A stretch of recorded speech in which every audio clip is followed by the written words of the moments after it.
How you going, guys? Curtis from Cutting Edge Engineering. Tonight's job is a 789D front strut cap. So this part is actually off a 789D cat dump truck. This is the top cap of the front strut of the machine. The strut is bolted onto the chassis of the truck, and it allows for suspension movement and steering of the truck. This is just one of many components that go along with it. It's coming from the customer with a crack in it.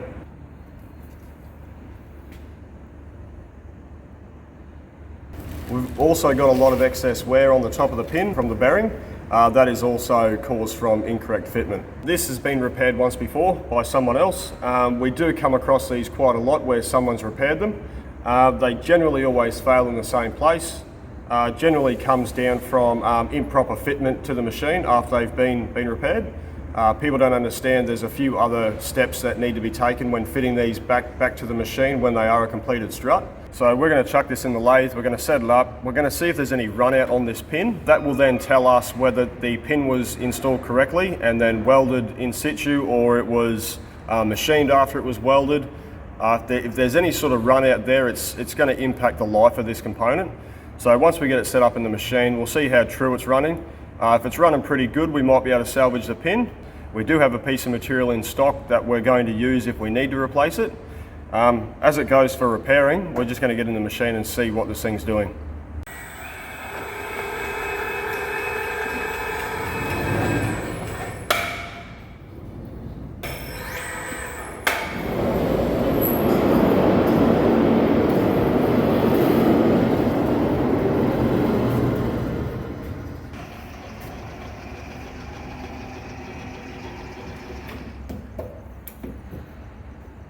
Righto, so we've got this set up in the machine. We're going to throw a dial indicator on it now to see how much run out this pin actually has in it.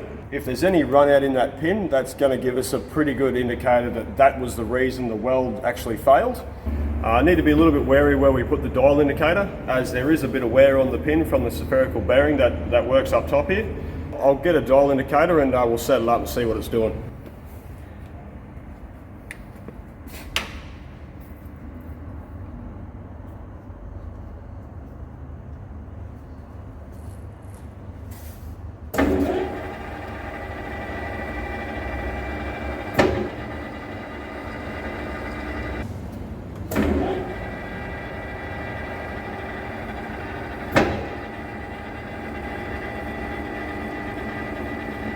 So now that we've discovered there's run out on this pin, first step is we're gonna put a center up it. We're then gonna machine this weld out and try and get this pin out. We'll then see what they've done inside here, as we didn't do this repair. So after we machine this pin out, we'll be able to see how they repaired it previously and make a plan of attack on how we're gonna fix it properly.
Righto, so we've machined out the crack, found the base of the weld where the two pieces of material meet. There's not a great deal of weld in there.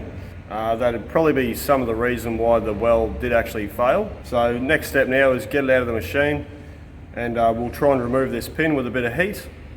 Failing that, we'll just machine it out.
Righto guys, so we've removed the pin and found out exactly how they installed the new one.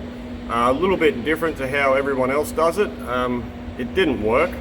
They'd actually threaded the pin and threaded the housing and then screwed it in and then welded it in. We did find a lot of dirt and shit like that floating around in there, which, you know, that's not usually a good thing. It means there was dirt getting in from somewhere. Could have been going in through that crack. The repair was only about 20 mil down inside this hole. Wouldn't have been enough strength or enough structure down inside the housing to actually make it all work. So what we usually do is we'll bore it out. We'll go about 60 mil deep, open it up to whatever diameter we need to, and then we'll machine our new pin so it goes all the way down inside, and it's actually down inside this plate here a little bit as well.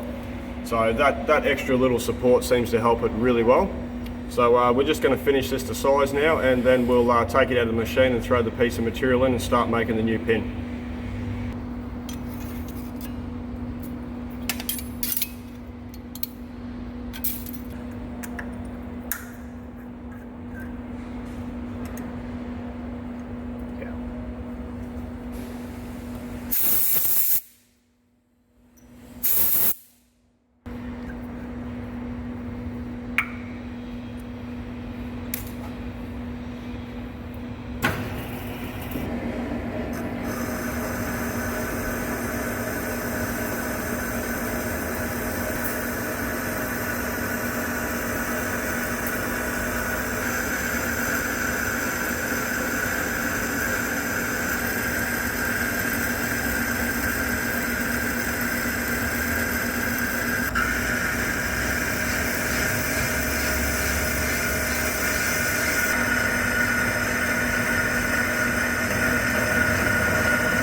So now that we know the pin's going to be replaced, we're going to cut the new stock for the replacement pin. So we got our piece of material set up in the Ever-Rising saw.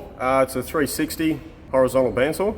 Piece of material we've had in the container for a while, so we dug that out this morning. We got to cut it to length. It's a piece of 150mm 4140. We need to cut it to 220mm long.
enough.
Right, so we've machined everything. Everything's finished now. We've got the plate machined to size. We've got our new pin machined to size. Well, only the bottom half of that pin. We're going to finish that off once it's been welded, just in case anything moves, does anything weird like that. So first step we're going to do now is we're going to preheat this plate. Then we're going to try and fit this pin. It is an interference fit of about 0.15 of a mil. So that's about 6 thou in bananas. If all else fails and it stops halfway down, we've got the press sitting here ready to go, so we'll just throw it straight in the press and push it home. I've also drilled a 8mm hole all the way through this pin as a vent to allow any pressure that's built up inside to escape, so we don't have any dramas with that. So yeah, let's get this thing hot.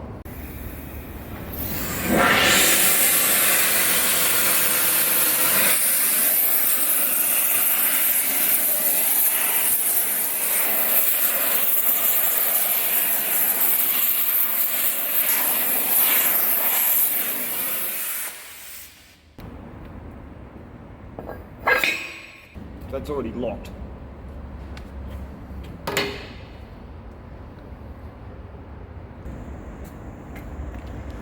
Alright, so that went pretty well, as perfect as it could be. Got it preheated, dropped the pin in there and it instantly locked when it hit the bottom.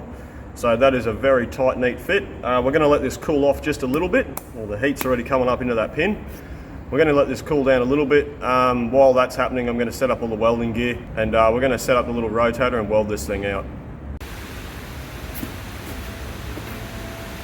Safety first. Eyeball.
Righto guys, so we finished the welding on this. It's been cooling down for about 7 hours now. We've got it back in the machine. We're going to start by turning off this weld. We're going to machine a bit of this shoulder down, put a radius in that corner. We're then going to machine the pin to size. It's going to be finished out at 4 inch exactly. We'll then put a 22.25mm hole in the end of it. We're going to thread that with a 1 inch UNC tap. That's just for an eye bolt or lifting, whatever the customer needs to do with it. After we do all that, the job's finished.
What am I doing? Stuff. Once we get that pin out, we can see what people have done in just a rough. Oh, fuck. Which will tell us. It might tell us. Strut connects to. Bore on you. Oh, fuck. Where the bearing has been rubbing into the pin. Fuck. I'll get a dial going and so I'll get a dial indicator. We didn't do this repair. We're going to fix it again properly, and starting to put the features back onto this this hat, top hat cap, strut cap, strut cap. Try and get it running true to find out what's the. Who's that? The arsehole. Hang up.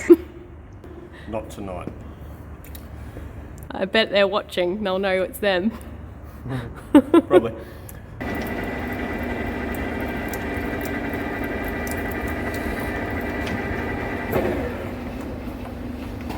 Is that it?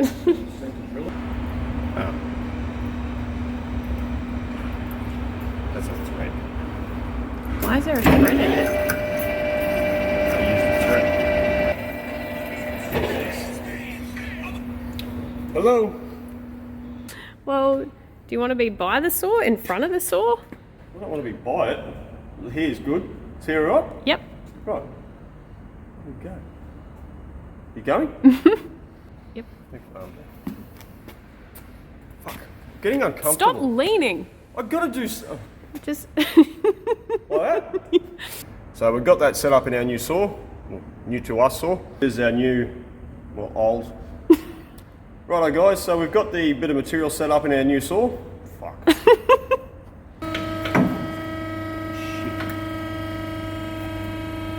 Son of a cunt. So yeah, let's get this thing hot.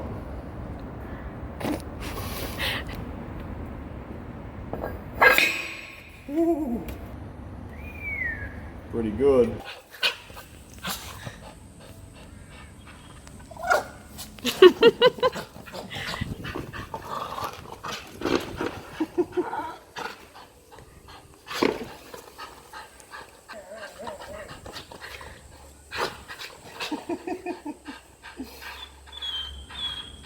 Oh, let him have it. He's getting annoyed. Drop it. Homeless. Drop it. Drop it. Homeless. Homeless. Homeless. One. Drop it. Homeless.